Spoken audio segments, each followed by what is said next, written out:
నూనె అంటే మనం గ్యాస్ కొనేంత పని ఏం లేదు. సో సమ్మర్ వచ్చేసింది కదా, నేను అదే ఐటెం పేరు వచ్చేసి లస్సీ అయితే నేను చేయబోతున్నాను. సో లస్సీ అంటే మీ అందరికి తెలిసే ఉంటుంది, చాలా ప్లేస్లో చాలా రకాలుగా అయితే చేస్తూ ఉంటారు. సో మా ఊళ్ళో కూడా ఒక షాప్ అయితే ఉంది లస్సీది. టేస్ట్ అయితే చాలా బాగుంటుంది. అక్కడ ఫేమస్ వచ్చేసే లస్సీ. ఇంకా చాలా ఐటమ్స్ అయితే ఉంటే మనకు అవేం నచ్చవు, చూసిన తొక్క ఈ లస్సీ అయితే నేను తాగుతాను, చాలా ఇష్టం. ఒక్కొక్క ఊళ్ళో ఒక్కొక్కలాగా ఎందుకన్నా అంటే ఒక ఊళ్ళో బనానా అనేసి, ఒక్కొక్క దగ్గర బనానా ఎక్కువ వేస్తారు, ఒక్కొక్కసారి ఓన్లీ కార్డ్ ఎక్కువ వేసి చేస్తారు, ఒక్కొక్క దగ్గర మ్యాంగో అనేసి, ఇలా చాలా రకాలు అయితే ఉన్నాయి. సో ఇక్కడ వచ్చేసి బనానా వేసి అయితే చేస్తారు లస్సీ. టేస్ట్ చాలా చాలా బాగుంటుంది. సో ఇంకెప్పుడైనా మీకు ఆ షాప్ అయితే చూపిస్తాను. ప్రస్తుతానికి అయితే ఇప్పుడు అక్కడ ఎలా అయితే చేస్తానో నేను అలానే చేస్తాను సేమ్. ఐటమ్స్ ఎక్కువ ఏం లేవు, ఓన్లీ 5 or 6 ఐటమ్స్ తప్ప అందుకు మించి ఎక్కువ ఏమి ఉండదు. సో ఎలా చేయాలి ఏంటనేది చూపిస్తాను, చూసి ఒకవేళ మీరు కూడా ట్రై చేయండి. టేస్ట్ అయితే నిజంగా చాలా బాగుంటుంది. దానికైతే ఇదేం లేదు. అది ఎలా ఉంటుంది ఏంటనేది వీడియోలోకి వెళ్ళిపోదాం పదండి.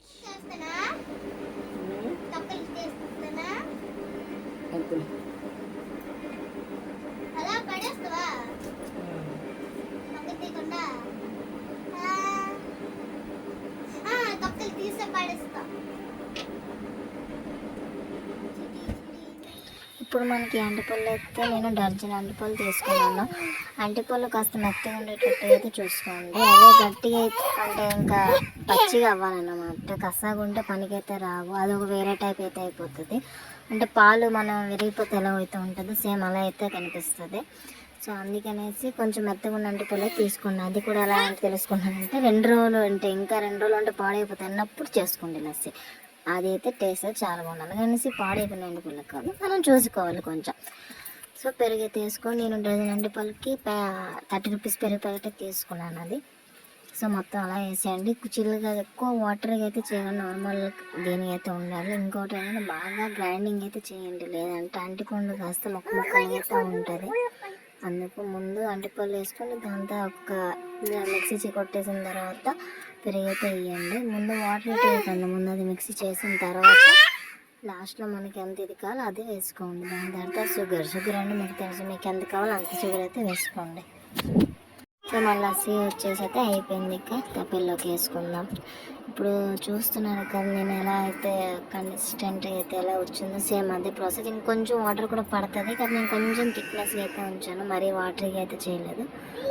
సో నెక్స్ట్ వచ్చేసి కొబ్బరి కూర బాగా తురిమేసేయండి. కొబ్బరి కూర ఇంకోటి అయితే లాస్ట్లో బార్న్విటా కానీ బూస్ట్ కానీ ఏది కావాలంటే అదైతే సర్వ్ చేసుకోండి, ఫ్రిడ్జ్లో పెట్టండి. నెక్స్ట్ వచ్చేసి ఫ్రిడ్జ్లో చిల్ అయిపోయింది. ఇది మీ హస్బెండ్కి ఆఫీస్ తన వచ్చే ముందర కొంచెం గ్లాస్లో ఫ్రిడ్జ్లో పెట్టా చిల్ అవుతుంది, అప్పుడు మీరు ఇవ్వచ్చు.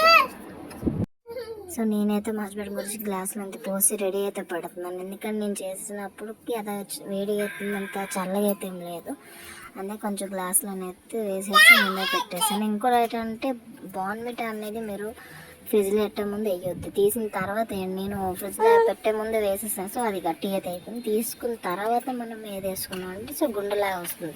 ఫ్రిడ్జ్లో నేను పెట్టేసాను కదా, అది ముక్కల్లో అయిపోయింది, కలపడానికి గట్టి ఏం అవ్వలేదు. సో అదైతే ఒకటి చూసుకోండి. తీసిన తర్వాత ఎప్పుడైనా బార్న్విటా అయితే వేయండి. కాకపోతే ఒక్కసారి ఇలా అయితే ట్రై చేయండి, మర్చిపోవద్దు. ట్రై చేసి ఎలా ఉందో ఏంటి అనేది కామెంట్లో అయితే మీరు నాకు చెప్పండి. ఇక మా హస్బెండ్ టైం వచ్చేసింది, వస్తారు ఇక్కడ. సో వాళ్ళకైతే ఇచ్చేద్దాం. సో మా హస్బెండ్ అయితే వచ్చారు, ఇక ఇచ్చేయడానికి రెడీ అవుతున్నాను. ఎలా అయితే రియాక్షన్ అయితే చూద్దాం కదా అండి. లస్సీ స్పూన్ దబ్బి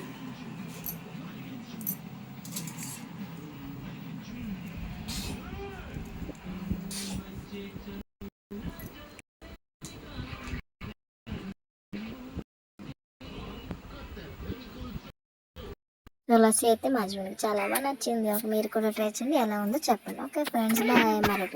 మళ్ళీ కలుద్దాం.